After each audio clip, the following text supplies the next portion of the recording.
On today's Hashi, I'm discussing the awareness gap for zero down VA loans. Happy Veterans Day to all the veterans out there, and thank you. An all time high share of sellers relying on agents. I'll give you that number.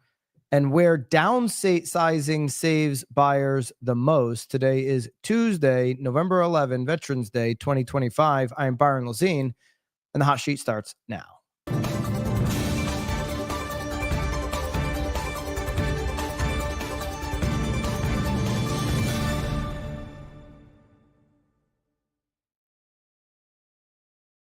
Live from Naples, Florida. It's Veterans Day. Thank you to all who have served to allow us to do what we do each and every single day, which is, if you're in the real estate profession, assuming you are here on the hot sheet, it's literally just talk all day. And we have the best deal in the world, don't we? And we just get to talk to people all day and help connect some of the dots and put people in position to achieve the American dream, which is home ownership that is afforded by our great veterans, and nothing more beautiful than that. So thank you to all those who have served. Let me know in the live chat where you're tuning in from. It's a pleasure to be with you wherever you may be. Pleased to be with you here this morning. So, all right. We've got and welcome in those that were in the BAMX role play this morning. BAMX role play every single Tuesday before the hot sheet. You can try it out by going to school.com/BAMX. We just came out of a cost of waiting role play. No more timely conversation than that, given we're 2 weeks out from the Tuesday before Thanksgiving. Jill Spady says, freezing in Florida, question mark. It was a little chilly here in Naples. It'll be a high of 60 something though here today. But yeah, it was a little chilly this morning, 45, maybe 48, something like that down here in Naples. Maybe a little colder you get up some other parts of Florida. But listen, it's probably 30 something degrees in Connecticut, and it's probably got that feels like temp going of 28, probably cold, rainy, dark, wet, damp. I don't know. Haley, is it, she says it feels like 19 degrees in Connecticut. Let me guess. It's gray, cold, wet, damp, or all of the above. Which one is it, Haley? It is very windy. Very windy. Oh, I forgot the wind. The wind can get you in the Northeast. So I'll take, a high of 60, although I am jumping on a plane to come up to Connecticut today. 90 degrees in SoCal. Ooh, I love that. That sounds really good. All right. You know what's chilly? This Realtor.com report that only a third, 1 out of 3 veterans, active duty members even, recognize the fact that they don't need to put any money down as part of the benefit of being able to use a VA loan. A VA loan offers 0% down payment. Now, I almost feel like I'm saying something that is so obvious to us in the business. We're like, yeah, VA, 0% down, of course.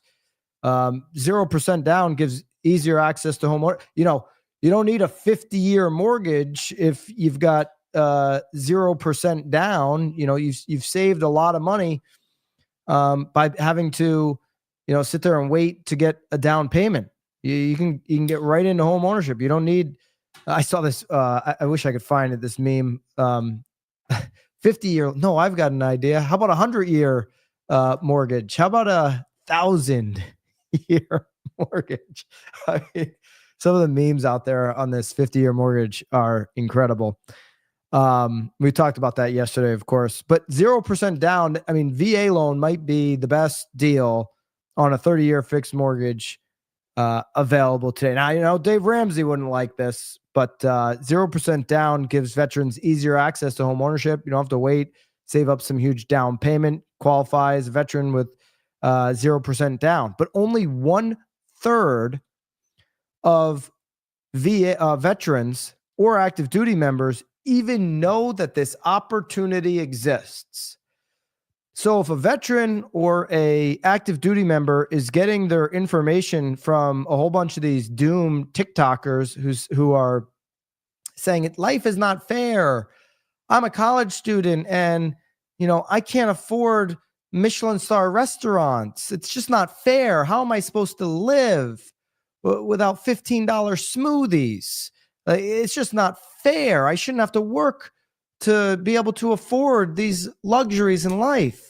Let alone buy a home. I should be able to just have all of this, and if that's where they're getting their information from, and they're doom scrolling, they may not know that there's this great opportunity for them in financing, 0% down. Haley, if you go to veterans or you go to realtor.com/veterans here on Veterans Day, and this link isn't just available today, it's available all times of the year. Realtor.com/veterans is a great resource for you working with veterans.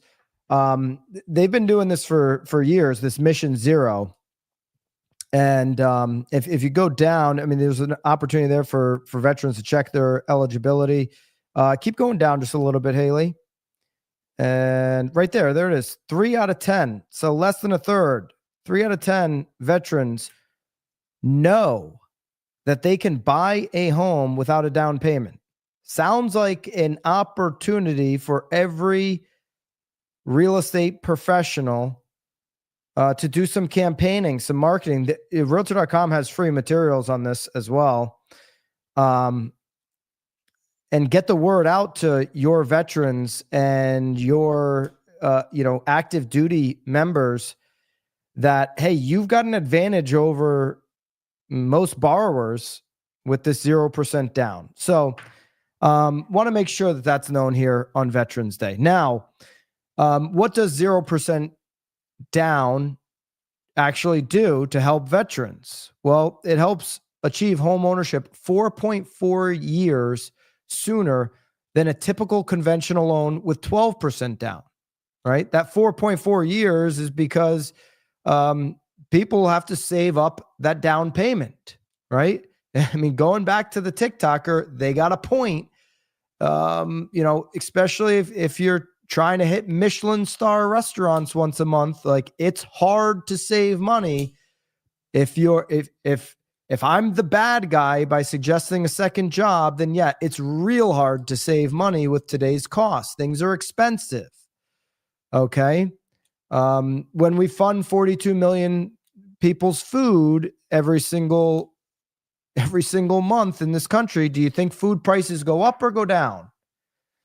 When you give away free college, do college prices go up or go down? Well, they go up every year because the government's got too big a hand in all of it. People are like, we don't want socialism. It's already here. It's already here in all these government programs. Okay. And these programs, only government influence into markets, only make things go up. What's government not involved in?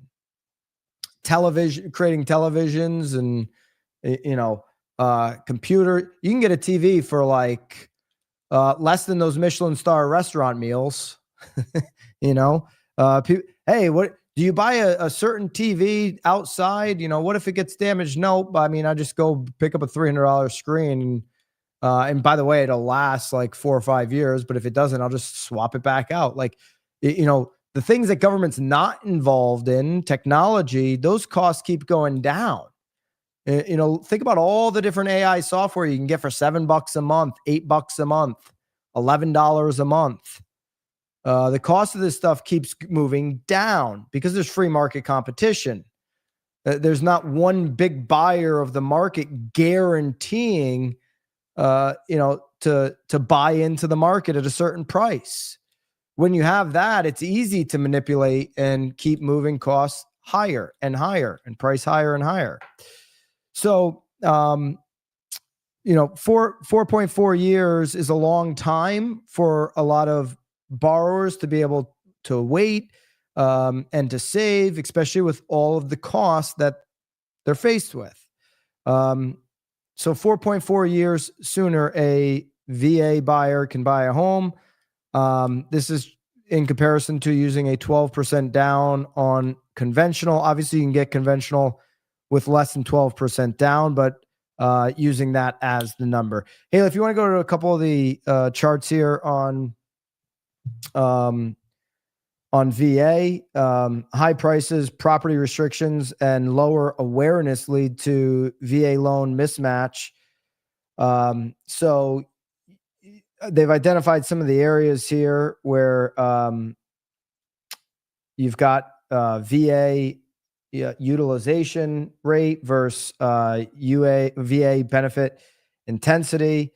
And you see like Colorado Springs here on the list at the top. Colorado Springs, big military market.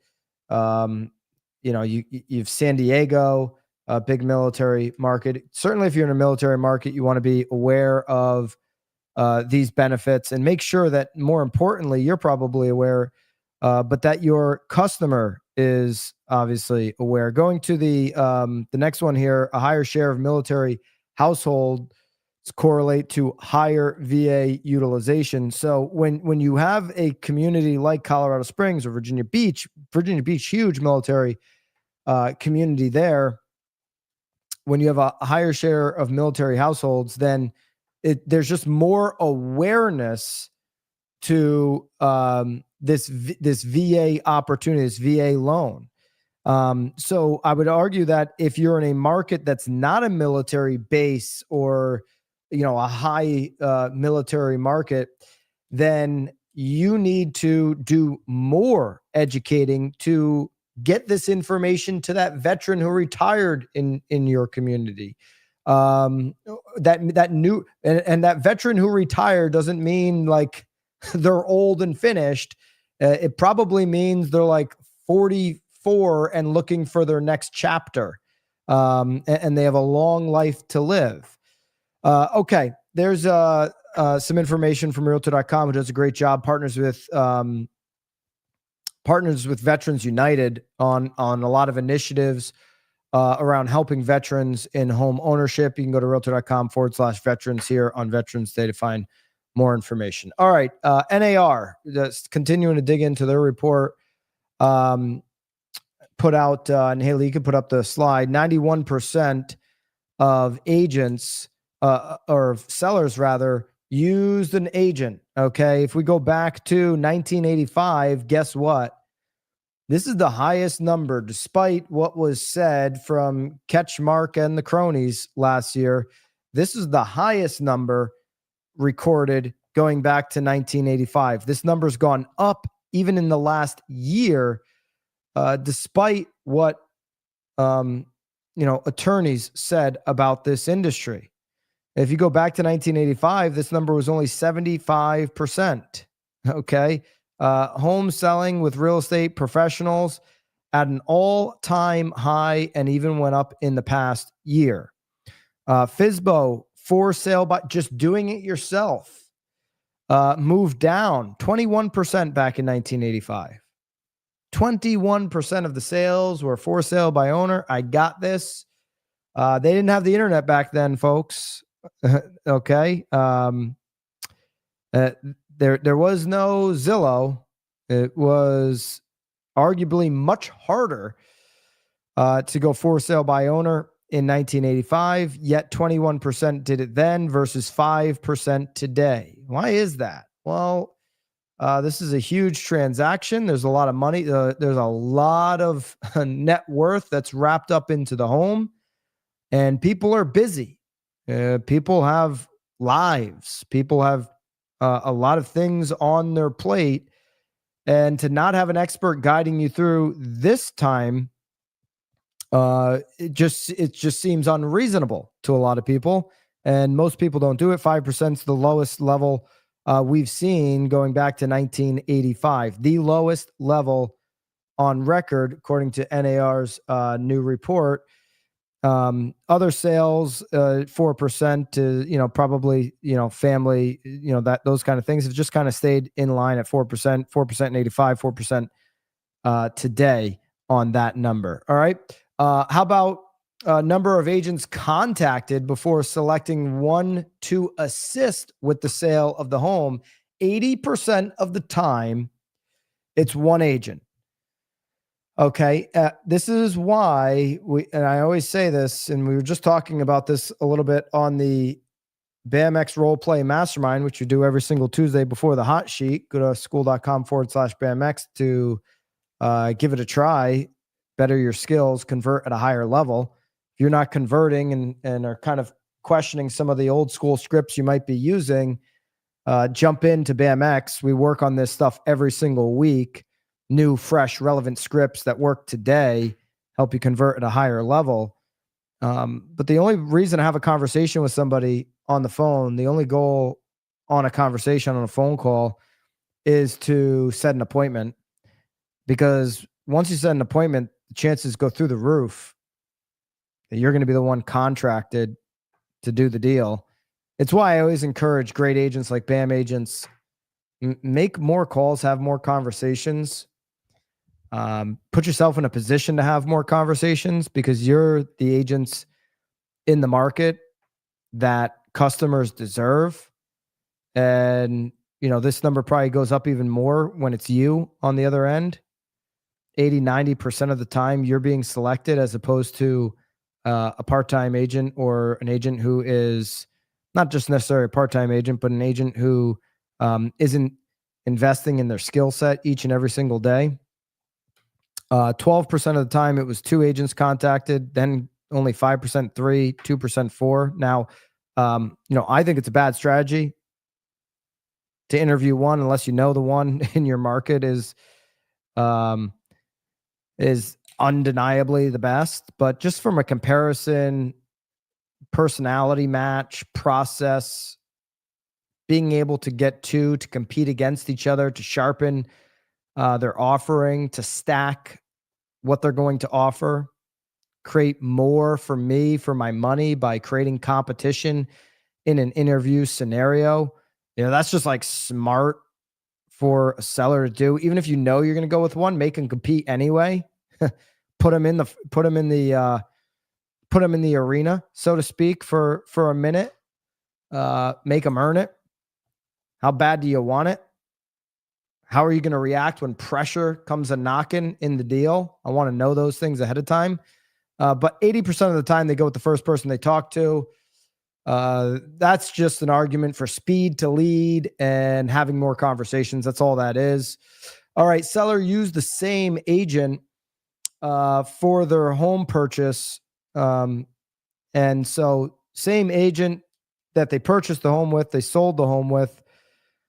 51% of sellers use the same agent. So it's a 50-50 chance. Just because you helped them get the home doesn't mean you're going to help them sell the home. 50-50. You'd think that number would be higher. Man, I helped you get this home. I got you a great deal. I got you a deal in 2020 before everything went up. And, we locked into 3.5% on the rate. You're up $150,000. Why wouldn't you use me? Well, you didn't offer them anything between then and now other than nostalgia of remember that time I helped you. Oh, you were compensated for that time, though. I don't have to reward you again. What do I have to keep rewarding you for life? Because you helped me get a deal? If I remember correctly, I took out the mortgage and took out the risk and did the deal. Yeah, you helped me get it. You were compensated. You completed that job. When have you shown me or offered me anything unique to win the next job, to even be considered for the next job?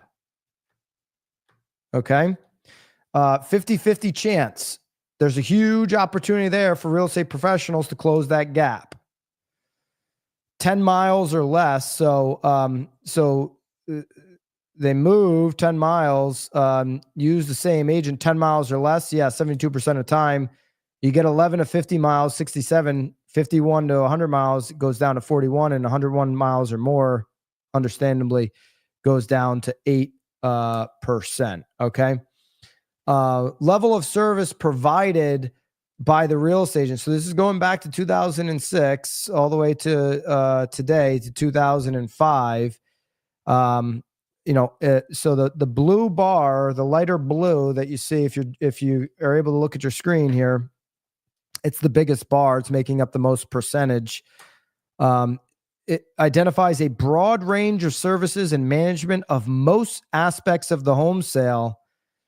And 86% of sellers say, yeah, my agent had a broad range of services and management of most aspects of the home sale. 86% today versus 83% in 2006. And it's relatively been, up near the 85, 86% range here over the last, half a dozen or so years. A limited set of services as requested by the seller. So the seller went out and selected an agent that has a limited set of services, probably a lower compensation compared to somebody who's doing more. If I do more work, I should have more compensation. If I do less work, I should be compensated less. So sellers seeking out limited services, maybe because they're going to partake, they're going to tag team this thing like the Nasty Boys and do some of the work. Only 7% of sellers want to be a nasty boy. Okay, 7% of sellers remember the Bushwhackers and say, yeah, I want to tag team this deal. Okay, Legion of Doom. There's enough TikTokers that should join the Legion of Doom. Only 7% of sellers want to be tagged in on the deal. Limited services, meaning I'm picking up the other part of the services of the work as the seller. 7% of sellers want to sign up for the nasty boy relationship. The agent listed the home on the MLS and performed few, if any, additional services. That's the last category, only 7%. So that's basically the entry only. And you're basically a for sale by owner. You're just paying for entry on the MLS. Only 7% want to do it all. Okay. Only 7% want to eat the whole deal. Okay. So 14% are willing to, either tag team the deal or do the whole thing. 86% say, hey, I need the professional to run the deal. I'll make the decisions. I'll be the chairman. I'll be the owner. But I need, I want to hire the professional to come in here and do this thing. Okay. Going to, would you use the real estate agent again or recommend them to others? Okay. So finished a deal.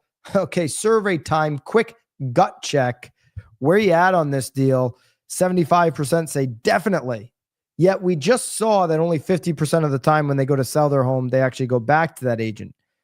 You know what time does? It kills that good feeling.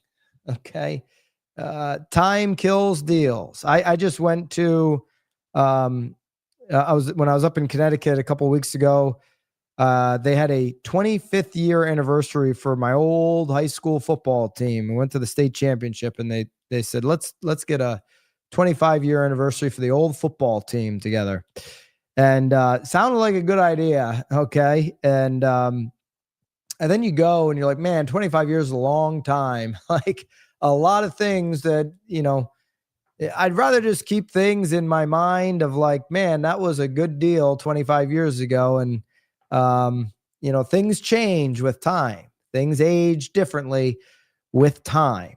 And the feeling that, a seller might have from 7 or 11 or 15 years ago when you helped them buy the house, that might have worn off. I mean, your name and their memory might have worn off. They might have gotten a new phone and they don't even have your contact anymore. A lot of things can wear off in 11 years. A lot of things can break in a house and maybe they've associated that pain with you.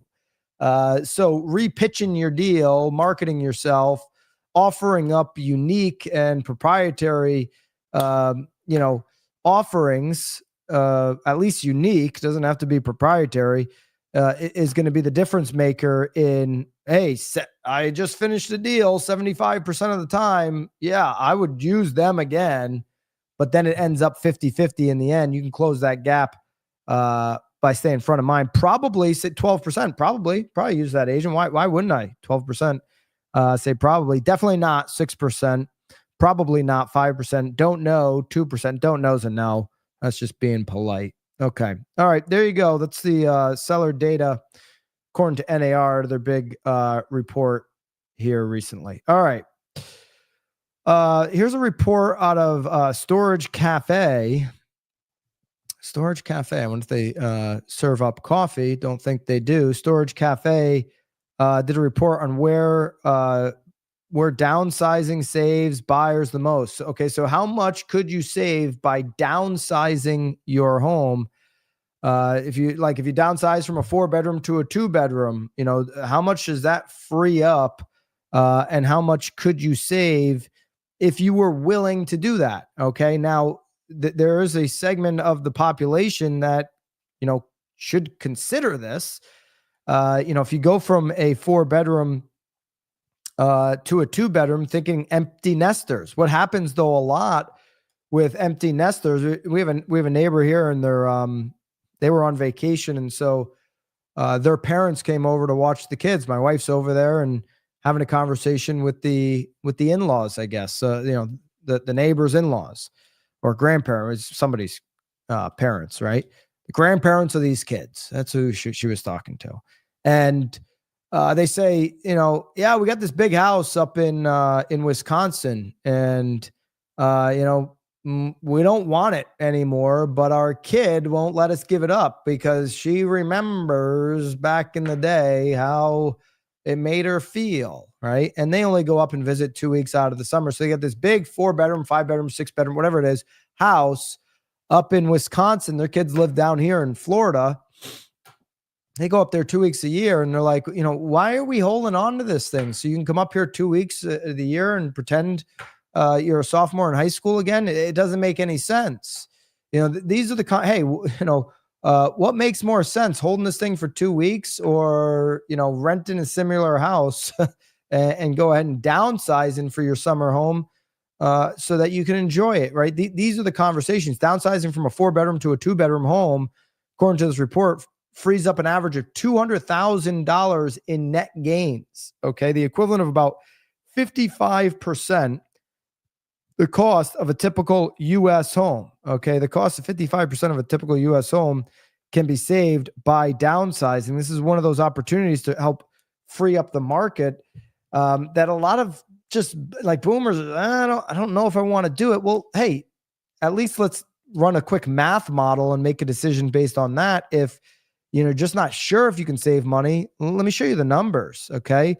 A 4-bedroom home value in Irvine is $2 million plus. Well, a 2-bedroom home value is less than $1 million.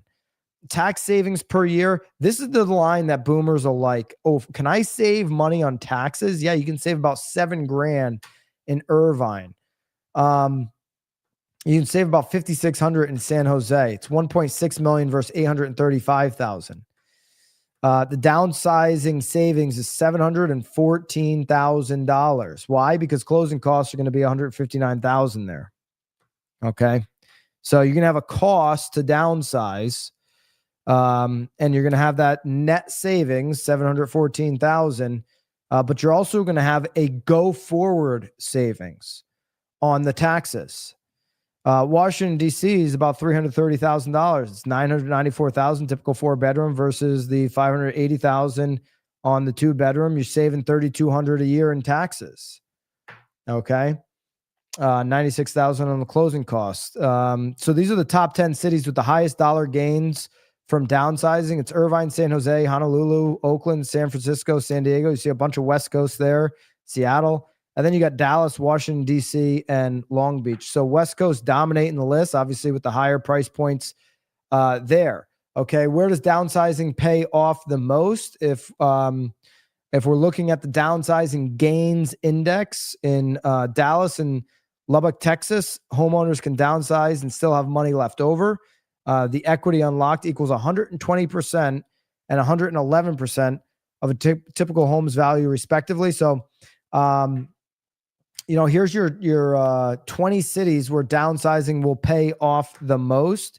Included in some of the cities that mentioned before would be Greensboro, North Carolina, Raleigh, Winston-Salem, North Carolina, Pittsburgh. You got Tulsa, you got Memphis, Tampa Bay, St. Pete, OKC, Wichita, Kansas, and Corpus Christi, a big retirement there.